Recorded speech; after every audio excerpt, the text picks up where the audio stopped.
ಮುಖ್ಯಮಂತ್ರಿಗಳು ಹಾಸನಕ್ಕೆ ಬರ್ತಾರೆ. ನನಗೂ ಹಾಸನಕ್ಕೆ ಏನು ಸಂಬಂಧ ಗೊತ್ತಿಲ್ಲ, ನನಗೆ ಉಸ್ತುವಾರಿ ಹಾಕೋದು ಎಲ್ಲ ಬಹಳ ಜನ ಹೇಳ್ಕೊಂಡ್ಬಿಟ್ಟಿದ್ರು. ಹಾಸನ ಕೋಪಡಿ ಸಾಧ್ಯವಲ್ಲಿ ಗೊತ್ತಿಲ್ಲ ಅವ್ರು ಅಂತವರು ಏನೇ ಮಾಡ್ತಾರೆ ವಾಮಾಚಾರ ಮಾಡಿಸ್ಬಿಡ್ತಾರೆ ಸಾಲ. ನಾನು ಹೇಳಿದೆ ಅವರಿಗೆ, ಕೆಲಸ ಮಾಡಪ್ಪ, ಯಾರ ವಾಮಾಚಾರ ಮಾಡೋದಿದ್ರೆ ನಾನೇ ದುಡ್ಡು ಕೊಡ್ತೀನಿ, ನಮ್ಮಲ್ಲಿ ಮಾಡ್ಸಕ್ಕೆ ಹೇಳ್ರಪ್ಪ.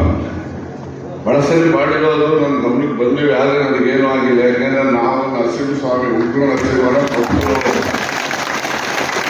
ನಮಗೆ ನರಸಿಂಹ ಸದಾಕಾಲ ನಮ್ಮನ್ನು ಕಾಯ್ತಾರೆ. ಇಲ್ಲದ್ರೆ ನಾವೇ ನರಸಿಂಹ ಇಟ್ಕೋಬೇಕು, ನಾವು ಇನ್ಯಾರು ನರಸಿಂಹನ ಇಟ್ಕೊತಿದ್ದೋ, ಯಾರು ಲಕ್ಷ್ಮೀ ನರಸಿಂಹನೋ ಭೋಗ ನರಸಿಂಹನೋ ಯೋಗವೋ ಇಟ್ಕೊತಾ ಇದ್ದೋ, ನಾವೇ ಸತ್ಯ ಹೋಗ್ಬಿಡ್ತಾರೆ. ಅದಕ್ಕೋಸ್ಕರ ಯಾವತ್ತೂ ದೃಢವಾದಂತಹ ನಿರ್ಧಾರವನ್ನು, ಯಾಕಂದ್ರೆ ಮಾತು ಜಾಸ್ತಿ ಆಯ್ತು ಅಂತ ಕಾಡ್ತಿದ್ದ ನಾನು ಹೋಗ್ಬೇಕು. ಗೋಲ್ಡರ್ಗಯವನ್ನ ಮರದೆ ಯಾವುದು ಮನುಷ್ಯನಿಗೆ ನಾವು ಸಾಧನೆ ಮಾಡಬೇಕು, ನಾವು ಇಲ್ಲದನ್ನ ಬೆಳೆಸಲೇಬೇಕು, ಈ ರೀತಿಯ ಒಂದು ನಿರ್ಧಾರ ಇರಬೇಕು. ಇದ್ರೆ ನಾವು 100 ಮೈಲಿ ಓಡಬೇಕು ಅಂತ ಅನ್ಕೊಂಡ್ರೆ ಪ್ರಯತ್ನ ಮಾಡೋದು 50 ಮೈಲಿವರೆಗೂ ಓಡ್ತೀವಿ. ನಾವು ಹೇಗಪ್ಪ 100 ಮೈಲಿ ಓಡು ಅಂತ ಹೇಳ್ತಾರೆ ಅಂತ ಕೂತ್ರೆ 1 ಮೈಲಿನೂ ಹೋಗಕ್ಕಾಗಲ್ಲ. ಆದ್ರಿಂದ ನಾವೆಲ್ಲ ಈ ಮಾತುಗಳು ಹೇಳೋದು, ಇವೆಲ್ಲರೂ ಕೂಡ ದೃಢವಾದಂತಹ ನಿರ್ಧಾರಗಳನ್ನ ತೆಗೆದುಕೋಬೇಕು. ಆ ನಿರ್ಧಾರದಲ್ಲಿ ನೀವು ಮುಂದುವರಿದ್ರೆ ನಿಮಗೆ ಯಶಸ್ಸಿದ್ದೇ ಇರ್ತದೆ ಅಂತಕ್ಕಂಥ ಮಾತನ್ನ ಹೇಳಿಕೆ ನಾನು ಈ ಸಂದರ್ಭದಲ್ಲಿ ಬಯಸ್ತೇನೆ.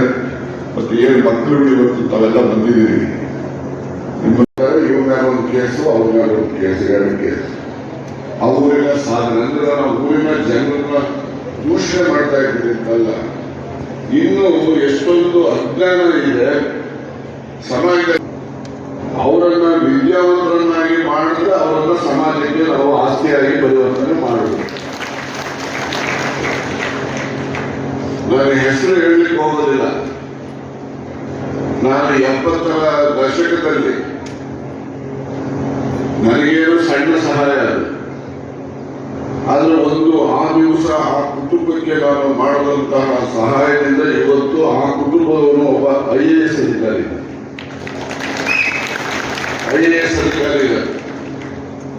ನಾನು ಅವರ ತಾತ ಪಾಪ ಒತ್ತಾಟ ಮಾಡ್ತಾ ಇದ್ರು, ನಿಮ್ಮ ಚಿಕ್ಕನಹಳ್ಳಿ ಅವರ ನರಸಿಂಹಯ್ಯ ಅಂತ ಹೇಳಿ. ಅವರ ತಂಗಿ ಮಗನಿಗೆ